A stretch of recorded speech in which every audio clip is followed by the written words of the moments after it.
चलो, अब यहाँ सबसे महत्वपूर्ण मुद्दा अभी आ रहा है। मुझे लग रहा है आपको समझ में आ गया है, फिर भी बताना जरूरी है। नक्षत्र, ग्रह, तारा, कुछ भी हो आकाश में, सारे प्लेनेट, सारे सब जितने भी कॉन्स्टिट्यूशन जो आकाश में घूम रहे हैं, वो सबका राजा सूर्य है। सूर्य को राजा कहा गया है, चंद्र को रानी कहा गया है, मंगल को सेनापति कहा गया है, उसके बाद बुध को युवराज कहा गया है, और उसके बाद जो गुरु है उसको आप जैसे कहते हो ना राज्य गुरु, उनको राज्य गुरु की पदवी दी गई है। उसके बाद शुक्र को शुक्राचार्य बोला गया है, वो भी आचार्य की पदवी दी गई है, और शनि को सेवक की पदवी दी गई है। पता है ना ये सबको? जी मैम। यस। अब आपको यहाँ पे ये चीज़ को समझना है कि ये सिचुएशन का कारण क्या है। तो सूर्य एक ऐसा कमांडिंग ग्रह है जिसके आसपास कोई भी प्लेनेट आएगा अपने आप अपना तेज खो देगा, अपने आप अपना रंग रूप भी खो देगा, आपको उसका कलर भी दिखाई नहीं देगा, आपको उसकी जो स्थिति, जो कॉन्स्टिलेशन जो बना हुआ है उसका, वो भी आपको दिखाई नहीं देगा।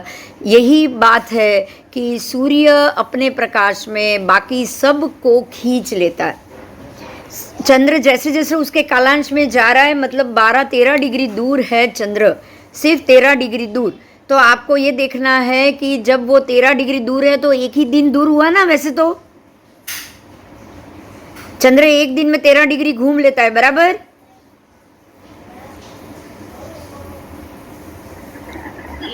तो ये 14 का चंद्र है, जब वो 13 डिग्री दूर है, जब वो 13 डिग्री एक दिन के बाद सूर्य के पास आ गया तो अमावस का हो गया।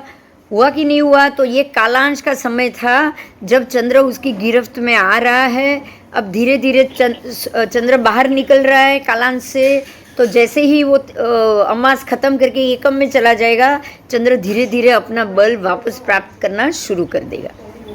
इसीलिए ये 14 अमावस 2 दिन जिनकी भी तबीयत ठीक ना हो, जिनको भी हेल्थ प्रॉब्लम हो, जो भी मेंटल रिटायर्ड हॉस्पिटल और जो होते हैं जिसमें मेंटली लोग जल्दी मतलब जो पागल हो चुके हैं, उनको ये 14 अमावस सबसे ज़्यादा भारी जाती है। आपको पता होगा सबको ये बात। प्रैक्टिकल कभी देखा है इस चीज़ को? मैम एक्सपीरियंस किया है। हाँ, एक्सपीरियंस किया है। हाँ, नहीं होता ही है। आपको ये ध्यान देखो, 14 पूनम को कुछ नहीं होगा, 14 पूनम को कुछ नहीं होगा, लेकिन 14 अमावस के दिन आपका दिमाग, आपकी स्थिति सारी बेचैनी बेचैनी, और जो चिल्लाते हैं, जो मेंटल हॉस्पिटल के आसपास आप जाओ ना तो वो लोग चिल्लाते हैं, अपना बैलेंस ही खो देते हैं, अपना मानसिक स्थिति वो लोग खो देते हैं। और जो भी वेंटिलेटर पे हो, जो बीमार हो, जो आईसीयू में हो, 14 अमावस निकले तो उनके नसीब। ये भी आपने बहुत सुना होगा, सुना है कि नहीं?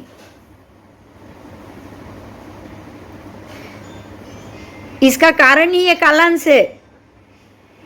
अच्छा। हाँ, इसका कारण ही कालांश है। आप सोचो ना, 13 डिग्री दूर चंद्र हो गया तो 14 तो अपने आप हो गई, 13 खत्म हो गई, 13 खत्म हो गई है, 14 आ गई, और कालांश के बाद 0 डिग्री पे तो अमावस हो गई, सूर्य चंद्र साथ में हो गई 1 ही डिग्री पे।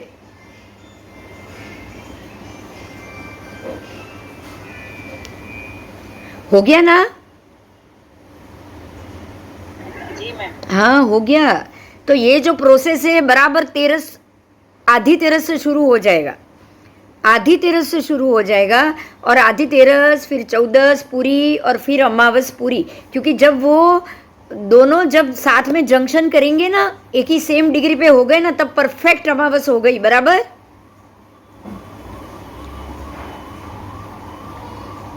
तो ये स्थिति में आप 14 है, फिर अमावस है, कालांश में सूर्य चंद्र आ गए हैं, उसकी पूरी असर आप जनजीवन के मानस पे देखोगे। और जो थोड़े भी वीक होंगे ना, वो ज़्यादा परेशान होंगे, जो नॉर्मल होते हैं उनको भी थोड़ी परेशानी होती है। तो आपको यहीं पे ही ये पूरा समझ में आ जाएगा कि सूर्य राजा है, चंद्र रानी है, लेकिन फिर भी चंद्र को भी उतना ही बलवान नक्षत्र पति तो चंद्र है। पूरे के पूरे 28 नक्षत्र का अधिपति कौन? चंद्र उसका नाम उड़ूपति है, मालूम है? सभी नक्षत्रों का पति है चंद्र, लेकिन फिर भी जब सूर्य के कालांश में वो जाएगा बिल्कुल शक्तिहीन हो जाएगा। ये आप समझ सकते हो, ये आप एक्सपीरियंस कर सकते हो, इसलिए मैं सूर्य और चंद्र का ही उदाहरण आपके सामने ले रही हूँ। क्योंकि ये सारे मेंटल हॉस्पिटलों में ऐसा होता है, सारे आईसीयू पेशेंट के साथ ये होता है, वेंटिलेटर पे हो उसके साथ भी ये होता है। जब भी 14 समाज सामने से आ रहे हैं और आपके कोई रिलेटिव बीमार हो, आप उसको ऑब्जर्व करोगे, ठीक है? समझ में आया? जी मैम। यस। तो अब आपको ये स्थिति से ही आगे देखना है कि ये स्थिति जैसे जैसे आगे आगे जा रही है, चंद्र धीरे धीरे छूट रहा है सूर्य के कालांश से। जब भी वो छूट जाएगा तब से वो अपनी शक्ति को वापस लेता जाएगा। तो यहाँ पे ये एग्जाम्पल देने के पीछे एक ही बात है कि सूर्य सबसे बड़ा पाप ग्रह कहा गया है। पाप ग्रह या क्रूर ग्रह, आप दो में से कोई भी नाम दे सकते हो। शास्त्र में उसके दो नाम से उसको जानोगे, एक तो है पाप ग्रह, दूसरा है क्रूर ग्रह। और उसके सामने जो शुभ है उसका नाम है सौम्य ग्रह, बस सिर्फ सौम्य ग्रह। समझ में आया? आपको यहाँ दो चीज मिलेगी, पाप ग्रह, क्रूर ग्रह। अब सौम्य ग्रह एक है और बाकी जो भी पाप ग्रह, क्रूर ग्रह दो संज्ञा दी गई है, तो दोनों का अर्थ क्या होगा उसको भी समझना पड़ेगा। ऐसे तो दो नाम नहीं दिए जाएंगे ना किसी को भी, ऐसे तो दो नाम नहीं होने चाहिए। अगर वो सूर्य पाप ग्रह है तो वो पाप ग्रह, फिर वो क्रूर कब होगा? समझ में आ रहा है? ये बात को समझो। देखो, जिसके पास शक्ति ज्यादा है, दूसरे के पावर को खींचने की शक्ति है, उसको हम पाप ग्रह मानेंगे। क्या मानेंगे? पाप ग्रह। अब किसके किसके पास खींचने की शक्तियां हैं? सूर्य के पास। सूर्य। हाँ, सबसे पहले सूर्य, दूसरा शनि। मंगल। लाइन से लो, अच्छा ओके। चंद्र को छोड़ दो, मंगल। उसके बाद आया बुध। बुध तो वैसे भी बच्चा है, युवराज है, उसमें ताकत नहीं आएगी। ध्यान दीजिए, मैं बोल रही हूँ, वो ध्यान से सुनिए। देखिए, उसके बाद है गुरु। गुरु तो धर्म गुरु है। धर्म गुरु कभी भी क्रूर नहीं होगा। होगा क्या? नहीं। उसके बाद शुक्राचार्य, वो भी आचार्य है, वो भी क्रूर नहीं हो पाएंगे, राइट? उसके बाद आएगा शनि। शनि क्रूर है। शनि क्रूर है। तो सूर्य, मंगल, शनि, तीन हो गए। उसके बाद राहु, वो क्रूर है। और केतु, वो भी क्रूर है कि नहीं? समझ के जवाब दो। बोलो, राहु केतु क्रूर है कि नहीं? जी जी। क्रूर में ही है। हाँ, हाँ क्रूर है। अरे पाप ग्रह है। पहले तो आप पाप ग्रह का लिस्ट बना रहे हो। हाँ पाप ग्रह है ना वो। हाँ मतलब सूर्य, मंगल, शनि, राहु, केतु, 5 हुए पाप ग्रह। जी। हाँ, अब आए यम, अरुण और वरुण, ये 3 ग्रह। क्योंकि हम तो 12 ग्रह से प्रेडिक्शन कर रहे हैं, शास्त्र में और 3 ग्रह हैं, यम, अरुण, वरुण। यम का क्या नाम है? प्लूटो। ओके। प्लूटो, यम का नाम है प्लूटो, इंग्लिश नाम, जो दिख रहा है टेलीस्कोप से, ये दिख रहा है। उसके बाद है अरुण। अरुण का नाम हुआ हर्षल। और वरुण, वरुण का नाम है नेपच्यून। बराबर, ये तीनों आकाश में दिखाई दे रहे हैं। तो जितने दिखाई दे रहे हैं सबकी असर आप पे होगी। तो अब आपके पास कितने आए पाप? अब उसमें ये 3 में से भी हर्षल और प्लूटो दोनों पाप ग्रह। हर्षल और प्लूटो दोनों पाप ग्रह, उसमें जो वरुण है, नेपच्यून है, वो पाप ग्रह नहीं है। समझ में आई मेरी बात आज? फिर से मैं बोल रही हूँ, बोलो मेरे साथ, बोलो। पहला कौन सा आएगा पाप ग्रह? सूर्य, उसके बाद? मंगल, हाँ, उसके बाद शनि, शनि, उसके बाद राहु, राहु, उसके बाद केतु, केतु, उसके बाद प्लूटो हाँ और लास्ट में हर्षल। हर्षल। परफेक्ट। ये 6 ग्रह को पाप ग्रह कहा गया है। इसके लिए इनको पाप ग्रह क्यों कहा गया है? क्योंकि इनकी शक्ति, अपने आप की अंदर की शक्ति ही अधिक है। देखो ध्यान दो, पाप ग्रह सौम्य ग्रह, 2 डिवीजन करो। सौम्य ग्रह के पास शक्ति है लेकिन पावरफुल नहीं, सामने वाली शक्ति को तोड़ पाए ऐसी शक्ति नहीं है। ध्यान दीजिए, देखो गुरु अगर राहु के साथ आ गया तो चंडाल योग हो जाएगा, गुरु अपना फल खत्म कर देगा, खो देगा। समझ में आया? हाँ, लेकिन शनि राहु के साथ आया तो अपना फल नहीं तोड़ेगा। मंगल राहु के साथ आया तो वो खुद पावरफुल बन जाएगा,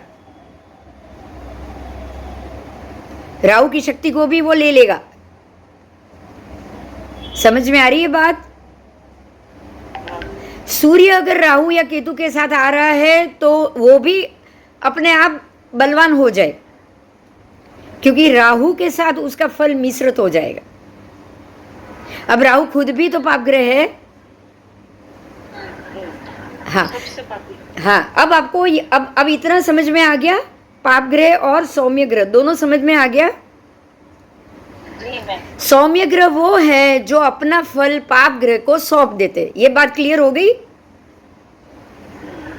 हाँ। और पाप ग्रह वो है जो अपना फल तो वो खुद अपने पास ही रखते हैं, लेकिन जो दूसरे ग्रह है ना, जो सौम्य है और दूसरे भी पाप ग्रह, उनका फल भी खींच के अपने फल के अंदर मिश्रित कर लेंगे। तो पाप ग्रह का मतलब शक्तिशाली ग्रह और सौम्य ग्रह का मतलब सॉफ्ट ग्रह, बिल्कुल नरम ग्रह।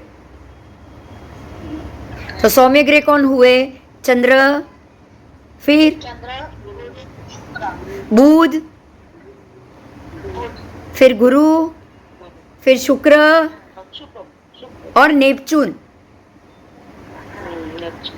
और नेपच्यून, ये 5 सौम्य ग्रह हो गए 12 में से। और ये अपना फल जैसे ही कोई पापग्रह आएगा वो दे देंगे, ले भाई ले जा, मेरे को तेरे से झगड़ा नहीं करना है। वो पापग्रह का फल वो लोग नहीं लेते, वो ले भी नहीं पाएंगे क्योंकि ये सौम्य है। लेकिन पाप ग्रह जो है वो ये सौम्य ग्रह का फल अपने आप अपने अंदर खींच के ले जाएंगे। ठीक है? क्लियर हो गया?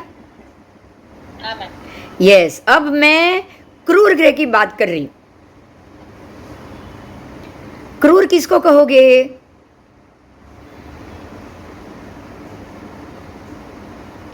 सूर्य को।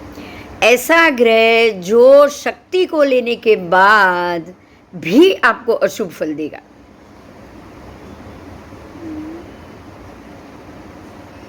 शक्तिशाली तो वो है ही फल देने के लिए, लेकिन वो अशुभ फल देना चाहता है, इसलिए वो आपके लिए कैसा हो गया? क्रूर हो गया। आप ये नहीं कहोगे कि भाई ये आप उससे ये उम्मीद नहीं रखोगे कि वो आपको शुभ फल देगा। आप ये उम्मीद कर सकते हो? नहीं। देखो सूर्य नीच का है, सूर्य नीच का है और अब मंगल या राहु उसके साथ बैठा है। आप सूर्य नीच का है मतलब सूर्य अपनी शक्ति को बांध के बैठा हुआ है नीच राशि में। नीच राशि ने उसको बंधन में बांध दिया है, तो अब उसकी शक्ति कौन वापरेगा? मंगल और राहु। राहु वापरेगा। राहु उसके साथ बैठा है, तो अब राहु आपको क्या देगा? सूर्य का भी बल लेके आपको क्या वो शुभ फल देगा? नहीं। राहु तो डबल बलवान हो गया, अब वो कैसा फल देगा? वो अशुभ फल ही देगा। वो क्रूर ही बनेगा। वो कैसा बनेगा? वो क्रूर बनेगा, इसीलिए वो क्रूर ग्रह। तो क्रूर ग्रह कौन कौन है? मैं गिनाती हूं आपको। ये 5 हैं जो हमेशा के लिए क्रूर है। राहु, केतु, फिर नहीं, मंगल नहीं, मंगल बिल्कुल नहीं। राहु, केतु, उसके बाद हर्षल, प्लूटो, ये 4 तो क्रूर है ही। और 5वां कौन सा क्रूर? जो ग्रह नीच बन के बैठा है, अशुभ फल के भाव का मालिक बन के बैठा है, तो ये तो अपने आप क्रूर हो गया कि नहीं? सूर्य 8वें भाव का मालिक है, बोलो आप उससे शुभ की उम्मीद कर सकते हो? नहीं। सूर्य 6ठे भाव का मालिक है, आप सोचोगे कि आपको अच्छा फल देगा, रोग नहीं देगा? कोई भी ग्रह अगर अशुभ स्थान का मालिक बनके अशुभ बन के बैठा होगा तो क्या वो आपको शुभ फल देगा? नहीं। तो ये सब क्रूर हो जाएंगे। इसका अर्थ तो ये भी हुआ ना कि कोई कोई सौम्य ग्रह भी कभी कभी क्रूर हो सकता है। जी मैम। यस। अगर वो नीच का होगा हाँ, तो क्रूर बन वो नीच का हो या फिर जैसे शनि नीच का हो और राहु के साथ बैठा हुआ। मैडम सौम्य ग्रह की बात कर रही हो ना? अरे कोई, मैं सौम्य ग्रह की बात कर रही हूँ। चलो, बुध नीच का है कुंडली में, क्या फल देगा? वो बुरा फल ही देगा वो। बुरा ही देगा ना, अशुभ ही बनेगा। जब भी डिसीजन लेने की जरूरत पड़े वो आपको डिसीजन लेने ही नहीं देगा। हाँ हाँ, आपको सही गलत समझ में ही नहीं आएगा, तो क्या हुआ आपके लिए? कंफ्यूज कर देगा। कंफ्यूज कर देगा। ऐसे ही अगर गुरु राहु के साथ बैठा हुआ है, उसका बल भी उसके कालांश में आ गया है, तो वो उसका बल, उसने तो अपना बल ही खो दिया। अब अगर राहु ही फल दे रहा है, उसका फल राहु ही दे रहा है, तो फिर राहु क्या आपको अच्छा देगा क्या?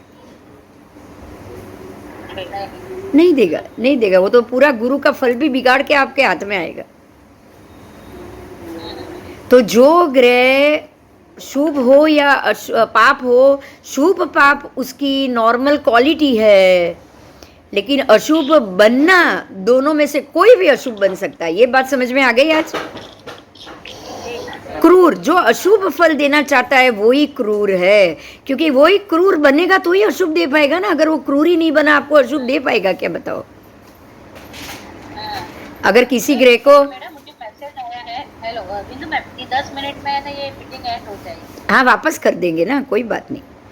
आज आपका क्रूर या अशुभ टॉपिक खत्म होना चाहिए। ओके। बोलो, पहले ये बताओ, क्रूर, अशुभ और ये तीनों समझ में आ गया? 10 मिनट में तो ये पूरा हो जाएगा, फिर अगले क्लास में अगला टॉपिक लेंगे। जी मैम, ये समझ में आ गया मुझे। हाँ। पाप ग्रह, क्रूर ग्रह और सौम्य ग्रह, 3 कैटेगरी है। सभी ग्रह की 3 कैटेगरी है। मैं फिर से समझा रही हूँ, सभी ग्रह की 3 कैटेगरी में आ जाएंगे। उसमें से जो आपको अशुभ फल दे रहा है, सभी ग्रह में से जो भी अशुभ, चाहे वो शुभ हो, चाहे वो अशुभ हो, चाहे वो सौम्य हो, चाहे वो क्रूर हो, अरे चाहे वो पाप हो, अगर उसमें से जो ग्रह अशुभ फल देना चाहता है वो सारा क्रूर ग्रह की कैटेगरी में चला जाएगा। उसमें 5 तो परमानेंट क्रूर है, 4 तो परमानेंट क्रूर है। राहु, केतु, हर्षल, प्लूटो, ये 4 आपको कभी भी शुभ फल नहीं देने वाले। जब भी ये बलवान हुए, आपका काम बिगाड़ेंगे ही बिगाड़ेंगे। जो ग्रह के साथ बैठे वो आपका काम बिगाड़ेंगे ही बिगाड़ेंगे, ये कंफर्म। लेकिन जो ग्रह सौम्य है, जो अच्छे से आपको ज्ञान देना चाहता है, गुरु ज्ञान देना चाहता है, बुद्धि देना चाहता है, शुक्र आपको रूप रंग देना चाहता है, शुक्र आपको सवलत देना चाहता है, पैसा देना चाहता है, शुक्र आपको मौज शौक कराना चाहता है, और चंद्र आपको हमेशा मन प्रफुल्लित और प्रसन्न रखना चाहता है। तो ये सारे सौम्य ग्रह हो गए। उसके काम ही यही है। और सूर्य, क्योंकि वो पाप ग्रह है, मंगल पाप ग्रह है, शनि पाप ग्रह है, तो ये तीनों शक्तिशाली होने के कारण ये पाप ग्रह। ये बहुत शक्तिशाली। अब सूर्य बोलेगा मैं आपकी हड्डियों को मजबूत करूंगा ही करूंगा, लेकिन आपको धूप में तो बैठना ही पड़ेगा। तो ये बोलो पाप हुआ कि नहीं हुआ? आपको बंद कमरे में अंडरग्राउंड हमेशा कमरे में रहो और हड्डी मजबूत दे, वो सूर्य नहीं दे पाएगा। इसीलिए वो पाप ग्रह है। समझ में आया? अब शनि शनि शनि बोल रहा है मैं शुभ फल दूंगा आपको, बहुत अच्छा फल दूंगा, लेकिन आपको बैरागी बनना पड़ेगा, आपको धार्मिक बनना पड़ेगा, आपको न्यायी बनना पड़ेगा, तो शनि हमेशा फल अच्छा देगा। अगर आपने कभी भी किसी से भी अन्याय कर दिया तो आपको बुरा फल मैं दे दूंगा। बोलो। वही यहाँ पे सारे कंडीशन सप्लाई हो जाते हैं ना। यस, वो कंडीशन के साथ दे रहे हैं, तभी इसीलिए वो पाप ग्रह है। मंगल भी वही है, मंगल भी कह रहा है शक्ति, मैं आपको बहुत शक्ति दूंगा, बहुत ही हिम्मत दूंगा, बहुत ही ताकत दूंगा, लेकिन आपको उसके लिए डेयरिंग करना पड़ेगा,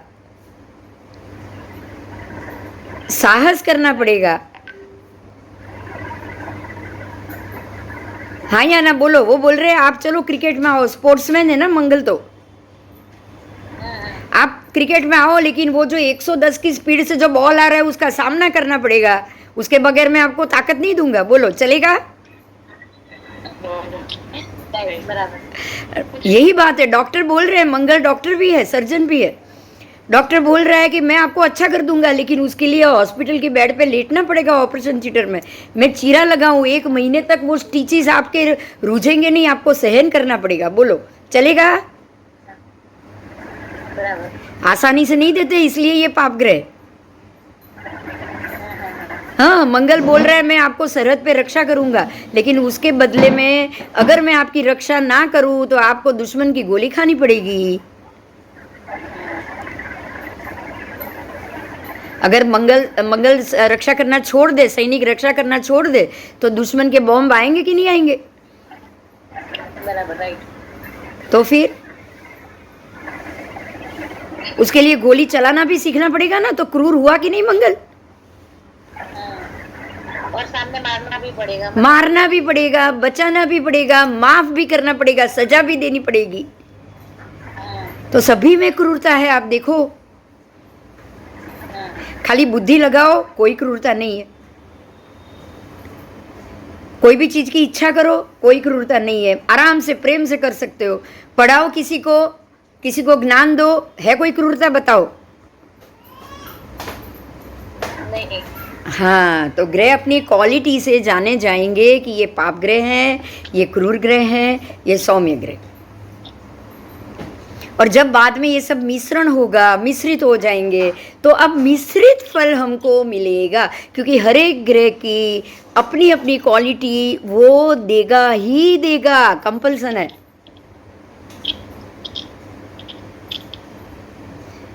अगर कुंडली में बुध राहु इकट्ठे हो रहे हैं तो बुध बुद्धि तो देगा, लेकिन राहु बिल्कुल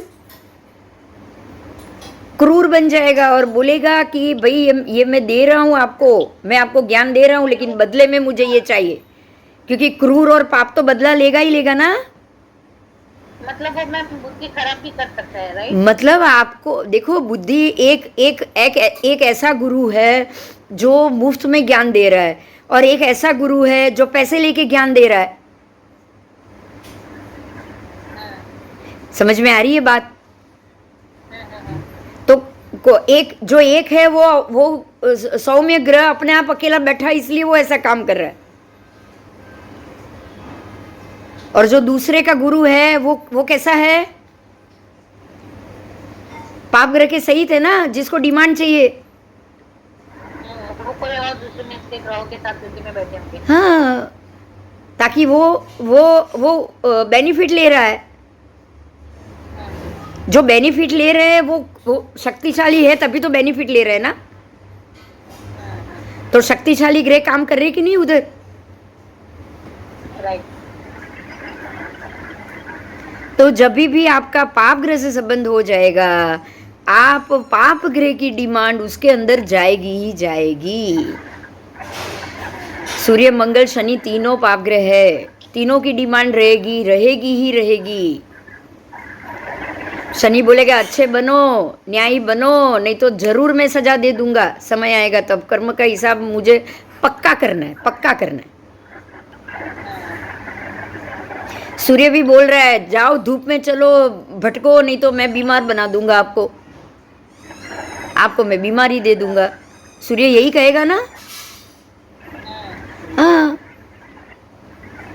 अगर मेरे से चीज चाहिए तो धूप में घूमना ही पड़ेगा। मंगल कहेगा अगर मेरे से कुछ चाहिए तो सामने गिव एंड टेक देना ही पड़ेगा, जैसा दोगे वैसा मिलेगा। अगर हिम्मत चाहिए तो डेयरिंग करनी ही पड़ेगी, बोलो। डेयरिंग नहीं, दौड़ोगे नहीं आप, आपको गोल्ड मेडल चाहिए या मैराथन में फर्स्ट आना है या फिर वो जो भी टूर्नामेंट है उसमें फर्स्ट आना है, तो उसके लिए दौड़ना भी पड़ेगा ना, रोज कसरत करनी पड़ेगी कि नहीं? आज ही आप उसमें पार्ट ले लिया और सीधा गोल्ड मेडल मिल गया, ऐसा पॉसिबल है? नहीं, मेहनत चाहिए उसके लिए। हाँ, उसमें भी मेहनत चाहिए, उसमें भी मेहनत चाहिए। तो समझ में आ गया, आज ग्रहों की स्थिति समझ में आ गई, बहुत बहुत अच्छे से समझ में आ गया होगा। लेकिन जब आप उसका इस्तेमाल करो ना, जब उसकी क्वालिटी का उपयोग करो ना, तब उसकी क्वालिटी को आपको हमेशा याद रखना पड़ेगा। अब देखो सबसे महत्व की बात, जो पाप ग्रह के साथ अगर जो सौम्य ग्रह बैठ गया वो बिल्कुल पाप ग्रह जैसा मिश्रित फल देगा, और अगर वो क्रूर के साथ बैठ गया है तो क्रूर क्रूर क्रूर अपना कब्जा लेगा कि नहीं लेगा उसके ऊपर? ले लेगा। अब गुरु, ध्यान दो, गुरु अगर शुक्र के साथ बैठा है बहुत अच्छा, गुरु अगर सूर्य के साथ बैठा है तो पाप मिश्रित फल मिलेगा, लेकिन गुरु अगर राहु के साथ बैठा है तो चंडाल योग हो गया, बोलो। तीनों कंडीशन अलग हो गई। राइट, बराबर। हाँ, तो आपको ऐसे ही अब नेक्स्ट क्लास में इसी को हम डिटेल से करेंगे, ठीक है। इसी सब्जेक्ट को। तब तक आप सोचो बस, मैंने खाली गुरु का दिया है, हम चंद्र का भी लेंगे, बुध का भी लेंगे, तो आपको मालूम पड़ जाएगा। ओके ओके, ठीक है, अभी तो 12:15 बज चुके हैं, तो अब रिपीट लेने का मतलब नहीं है, खाने का टाइम हो गया होगा सबका। मैम बुक मिलेगा क्या? बुक भी मिल जाएगा, मैं करा दूंगी और आपको मिल जाएगा, पोस्ट करा दूंगी मैं। ठीक है, ठीक है मैम, मिल जाएगा। हाँ, ये कभी भी बंद होगा, इसीलिए मैं पहले बता देती हूँ। अब बाकी का जो इसका, इसी को ही डिटेल्स हम अगले क्लास में देखेंगे। ठीक है ma'am, thank you ma'am. Okay okay okay, welcome. Meeting and करें मैम अभी? हाँ जी, जय जी ने।